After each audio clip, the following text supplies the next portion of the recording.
എല്ലാവർക്കും നമസ്കാരം. കേരളത്തിലെ എയ്ഡഡ് സ്കൂളുകളിലെ 16,000-ലധികം അധ്യാപകർ കടുത്ത ആശങ്കയിലാണ്. അത് വിദ്യാഭ്യാസ വകുപ്പ് 2021 നവംബർ മാസം 8-ാം തീയതി ഇറക്കിയ ഒരു ഉത്തരവുമായി ബന്ധപ്പെട്ടാണ്. ഭിന്നശേഷി സംവരണവുമായി ബന്ധപ്പെട്ട ഉത്തരവായിരുന്നു അത്. 1996 മുതൽ ഭിന്നശേഷിക്കാർക്ക് 3% സംവരണം ഏർപ്പെടുത്തണമെന്നാണ് കോടതിയും സർക്കാരും നിശ്ചയിച്ചത്.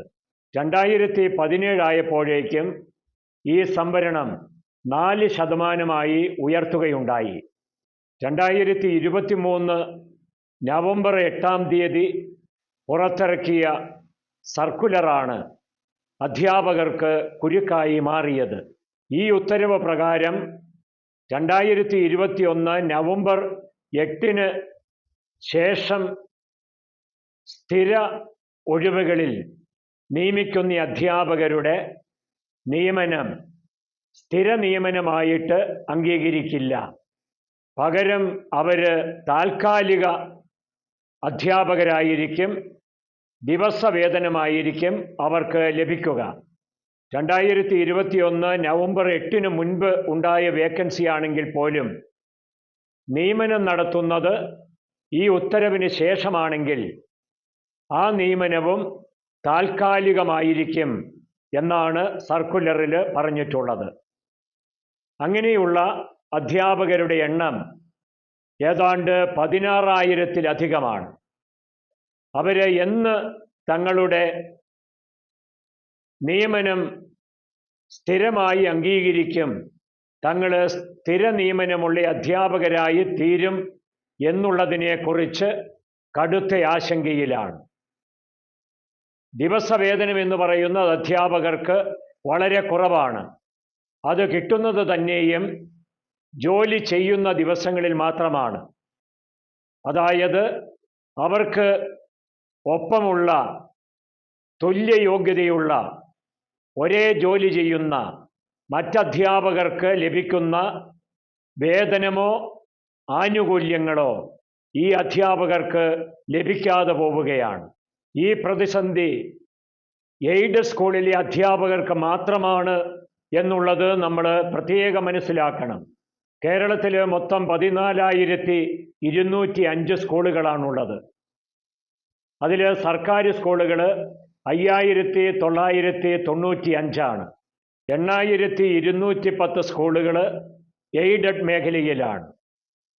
ഇവിടെ നമ്മൾ പ്രത്യേകിച്ച് അനുസ്മരിക്കേണ്ട കാര്യം, ഈ രാജ്യത്ത് കേരളത്തിൽ മാത്രമാണ് എയ്ഡഡ് സ്കൂളുകൾ ഉള്ളത് എന്നാണ്. മറ്റെല്ലാ സംസ്ഥാനങ്ങളിലും 2 തരത്തിലുള്ള സ്കൂളുകളേ ഉള്ളൂ: സർക്കാർ സ്കൂളുകളും സ്വകാര്യ മാനേജ്മെൻറ്റ് സ്കൂളുകളും. കേരളത്തിൻ്റെ ഒരു നന്മയും പ്രത്യേകതയുമാണ് എയ്ഡഡ് മാനേജ്മെൻറ്റ് സ്കൂളുകൾ. അത് സർക്കാർ മാനേജ്മെൻറ്റുകളുമായി ആലോചിച്ച് തീരുമാനിച്ചിട്ടുള്ള കാര്യമാണ്. മാനേജ്മെൻറ്റുകളെ സർക്കാരുകൾ വിശ്വാസത്തിലെടുത്തു എന്നുള്ളതിൻ്റെ തെളിവാണത്. മാറി മാറി ഭരിച്ച സർക്കാരുകൾ എയ്ഡഡ് മാനേജ്മെൻറ്റ് സ്ഥാപനങ്ങളെ അംഗീകരിച്ചതുകൊണ്ടാണ് കേരളത്തിന് ഇത്രയും വലിയ വിദ്യാഭ്യാസ പുരോഗതി ഉണ്ടായത്. സർക്കാരിന് മാത്രമായി ഇത്രയും സ്കൂളുകൾ ആരംഭിച്ച് നടത്തിക്കൊണ്ടുപോകാനാവുകയില്ല. സ്വകാര്യ മാനേജ്മെൻറ്റ് സ്കൂളുകൾക്ക് സർക്കാരിൻ്റെ സഹായം ലഭിക്കുന്നില്ല. എന്നാൽ എയ്ഡഡ് മാനേജ്മെൻറ്റ് സ്കൂളുകളിൽ അധ്യാപകർക്കുള്ള ശമ്പളം നൽകുന്നത് സർക്കാരാണ്. സർക്കാർ ശമ്പളം നൽകുക മാത്രമല്ല, സർക്കാരിൻ്റെ വിദ്യാഭ്യാസ നയമാണ് സർക്കാർ സ്കൂളുകളിലും എയ്ഡഡ് മാനേജ്മെൻറ്റ് സ്കൂളുകളിലും നടപ്പിലാക്കുന്നത്. സർക്കാരിൻ്റെ പാഠ്യപദ്ധതിയാണ് സ്കൂളുകളിൽ പഠിപ്പിക്കുന്നത്. സർക്കാരാണ് പരീക്ഷ നടത്തുന്നത്. സർക്കാരാണ് സർട്ടിഫിക്കറ്റുകൾ നൽകുന്നത്. സർക്കാരിൻ്റെ അംഗീകാരമില്ലാതെ മാനേജ്മെൻറ്റ് സ്കൂളുകളിൽ പോലും അധ്യാപകരെ നിയമിക്കാനാവുകയില്ല.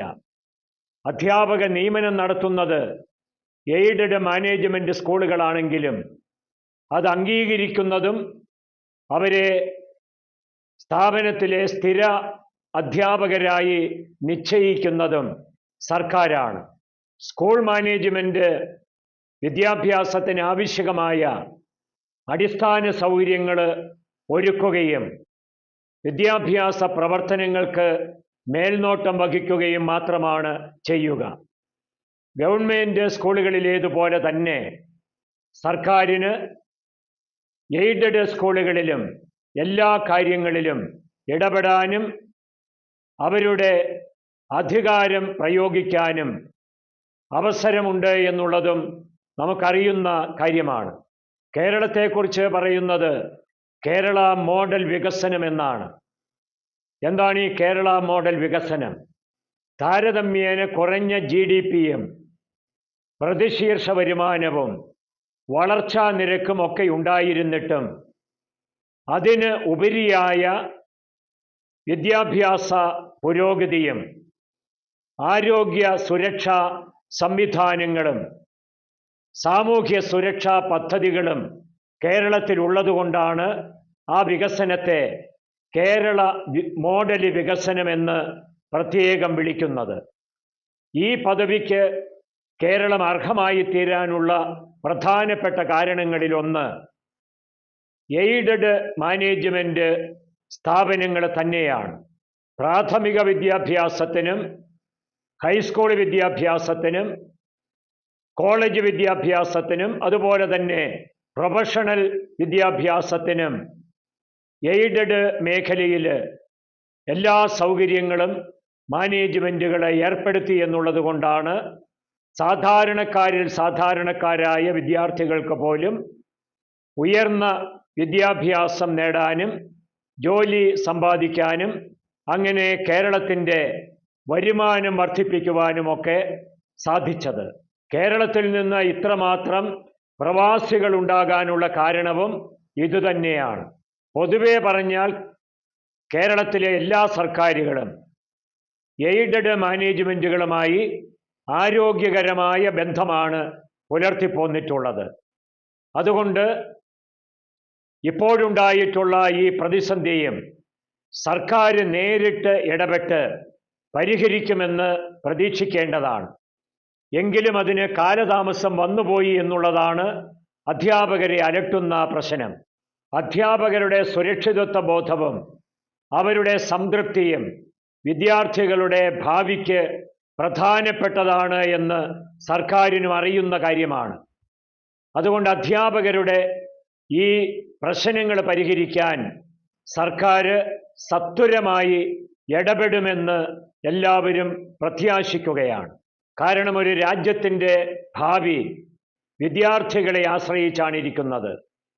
വിദ്യാർത്ഥികളിലാണ് മാതാപിതാക്കളുടെ ശ്രദ്ധ മുഴുവൻ. അവരുടെ ഭാവിയും സുരക്ഷിതത്വവും വിദ്യാർത്ഥികളെ ആശ്രയിച്ചാണ് ഇരിക്കുന്നത്. അതുകൊണ്ട് വിദ്യാഭ്യാസ മേഖല ശാന്തമാകാനും സംതൃപ്തമാകാനും വിദ്യാഭ്യാസ വകുപ്പ് പ്രത്യേകമായ ആലോചനകളില്ലാതെ അടുക്കലെ ഇറക്കിക്കൊണ്ടിരിക്കുന്ന സർക്കുലറുകൾ പിൻവലിക്കുകയും വിദ്യാഭ്യാസ മേഖലയെ മുന്നോട്ട് നയിക്കുന്നതിന് സഹായകമായ വിധത്തിൽ അതിനെ ക്രമീകരിക്കുകയും ചെയ്യേണ്ടത് ആവശ്യമാണ്.